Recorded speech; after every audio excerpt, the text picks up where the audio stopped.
basically what I'm trying to do with this little herd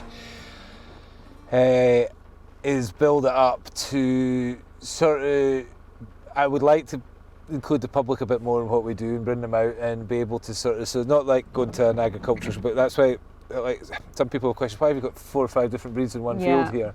But my theory is that we sell beef in our shop. We would like to get, we've developed a bit of a brand called Native Beef, Native Gold, and we're going to try and pick up the breeds and because we've got all the traceability. We've just not really, we've been doing it but not shouting about it, and we're about to start shouting about it. So the idea is that if I've got the different breeds on my own farm, we can take the pictures, and this is what and what's unique about a beef shorthorn to a Highland, what's unique to a belted Galloway but what important is that they're kind of native breeds to Scotland, basically.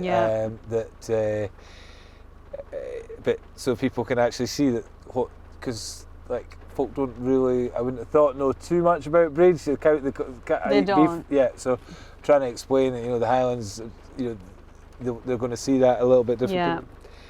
I wouldn't say that they're that bloody cute. You do worry that some folk will be like, well, I'm not bloody eating them, but we'll cross that bridge. I love a Highland cow. But I think people interact with a story that actually... I'm saying all this, it's because I freaking love cows and I wanted to, so I'm trying to justify it. There's a business plan for these, actually. I'm trying to, every time, because I keep getting questioned about what we're doing with this, because they do take up a bit of time and stuff, but they, and what the hell have they got to do with making mozzarella, and that might be our priority, but listen, if you've got to have the things that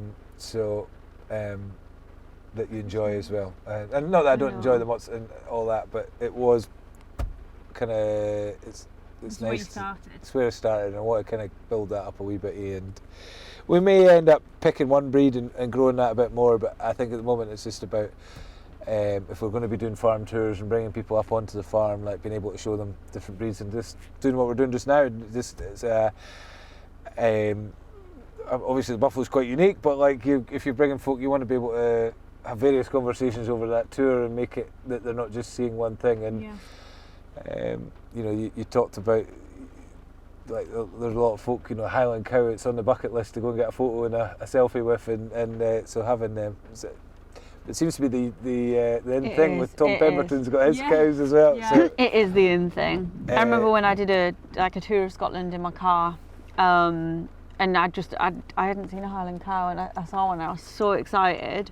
Because they're just, they're on everything now. They're on everything, tea towels, shops, like mugs, everything. Oh, they're just so gorgeous.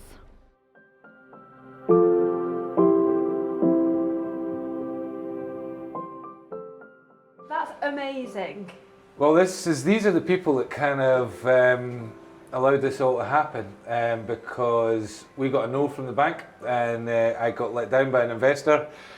And I had kind of got a grant lined up to build all this, or not the bit that we're in now, but the dairy, the factory making the cheese, and it was all looking like it wasn't going to happen. And then, as a last final throw of the dice, I launched what we called our Founders Club, and it was basically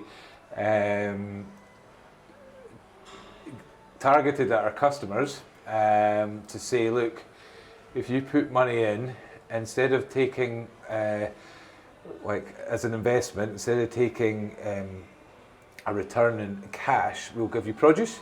Oh, right, okay, yeah. So they've got a founder's card, and I don't know if I've got one in my wallet to show you. This one's a bit beaten up. But my founder's card, and every year, depending on what their investment has been, we put money onto this card, and they can go and spend it in our shop or cafe, and they get it in produce. So if you put £1,000 in, you get £100 every year from us, so that's a 10% return to them. Yeah. But for me, it's not, provided we've got our pricing right, it's not costing me 10%. Yeah. And if you were, intending to buy a Christmas dinner from us anyway, it kind of works away quite well, or they can use it little and often. I love this. Yeah. It has it added to the pressure cooker for me, because all of a sudden, rather than having no bosses, I feel like I've got, there's over 500 names on the wall here, which are the people who we had different levels of support. So you'll see supporters, you'll see founders, and you'll see executive founders. So the executive founders actually put in £10,000, Wow. Wow. and they get £100 every month to come and spend in our Yeah. shop or cafe. So obviously there's a lot Amazing. less of them, but we raised over £850,000, Wow. which is mega. That's out. That is That's mega. unbelievable. Unbelievable. And we did it in a 6-week period, and we actually stopped it. It was still coming, but like we got what we needed to be able to do it. Yeah. I guess for you though, you must feel like a personal sense of almost, I know they're kind of, as you say, your bosses, but reassurance that many people have faith Yeah. in this idea as a business. It's good, but it's The pressure. pressure's big. Because the other important part of this is that we are everybody, will be paid back. So the business has to work. They have that is the only part of the risk that these guys have taken. Is if Yeah. I fail, Yeah. their investment goes with Yeah. my business, and it's reassuring that these guys believe in me and believe in our products and believe in the team. But we do need to back that up. We haven't been able to, like one of the things these guys were meant to have. Because I'm all about making fun. It was meant to be Buff in the Barn, which was going to be a big party. For the idea was it would have happened in the shed before we brought the animals in. Yeah. But because of COVID and stuff, that didn't Yeah. happen. Now I'm sort of like, how do we honour that? And actually, I think we're going to have a party at the end somehow, because right now things are tight and hard because we've not got the momentum we need to get the product Yeah. going, and but. Hopefully everyone will stand by us and understand, and we are, there's a lot of things that we can do, so, and I'm determined to do. We didn't launch it just yet, but the reason that we went with these ear tags was that actually one of the main things that people were really excited about was the chance to name a buffalo. Oh. So the first 50 people that signed up to this automatically got a chance to name one of our milking cows, and then all the executives got a chance to name it, and that's why a lot of them actually, the ones, it was just to be able to name them, and then come in, it goes all the way around the corner. Do you? Wow. Do you Oh, there's more. Do you register Yeah. Buffalo? Wow. Like you have to register? Is Not there- yet, how but does this that work? is what I'm going to try, and this I'm sort of frustrated because this is not finished. This door is going to tell this whole story of the Okay. founders, and then up here is going to be a picture board of all the building, and then up here, and this is a big sales pitch, by the way, to any agricultural business or business that had anything to do with building this place. You would need to get your name up on that wall because. There's going to be more visits from Boots and Heels and people like Definitely. showcasing this wonderful day, and we want your names up there as people that made it happen. So we're going to have the founders wall and then the made it happen wall. So that will Yeah. include.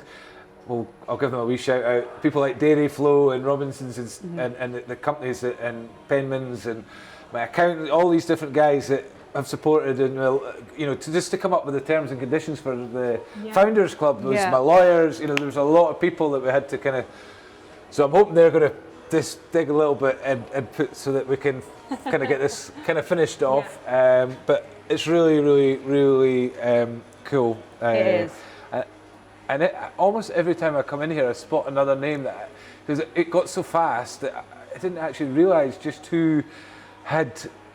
And I mean, some people, it was so humbling. Like, just one or two people, kind of like, there was a wee old lady that just kept coming in, buying one for another member of her family and stuff like that. And it was like, oh, I'm going to give it to my next door neighbour, and I'm going to give. So we had to actually say stop. But she was so. I think there's somebody spotted the other day.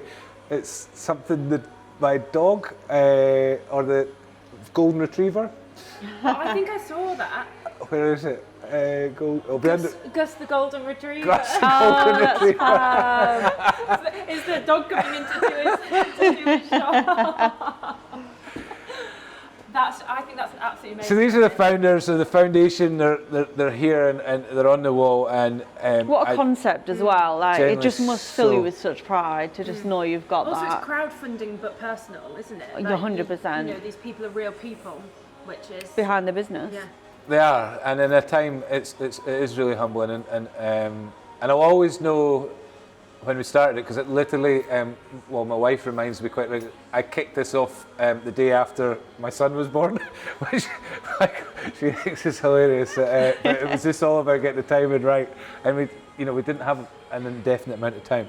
But I was explaining one of the other things was that we're going to be naming the herd and each individual cow, and then we're going to send them the milk reports, and then the cows that are performing most poorly and stuff, and the one there'll be a prize for if your cow's top production, and just making a bit of fun. But also, hopefully, that's kind of this whole something I'm really passionate about is trying to reduce the disconnect between the people in the towns to coming out to the farm, and actually that they understand.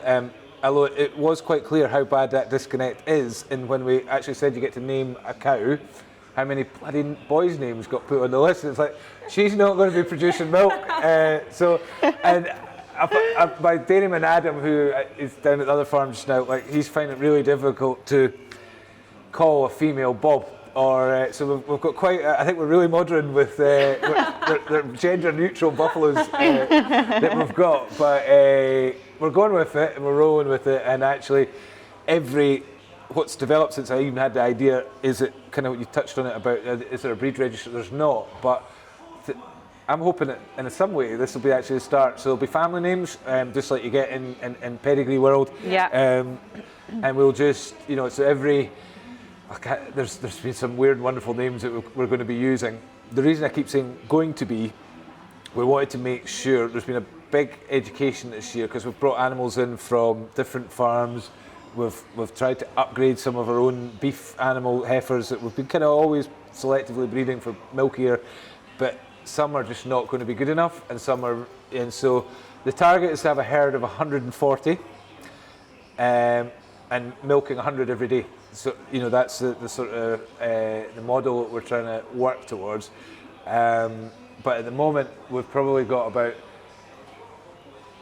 200 animals who could potentially be making that 140. So it's kind of like, I don't know, X Factor, kind of who's going to make the grade to either go back to Clentree and be in the beef herd, or it's going to be a foundation animal. And I'll be honest, because I've always been honest, first year our lactations were, the yields were terrible, but actually I think they were so bad that it didn't make sense, because these animals, like people I bought them from genuinely I trusted, you're always thinking, well, I'm going to get a couple of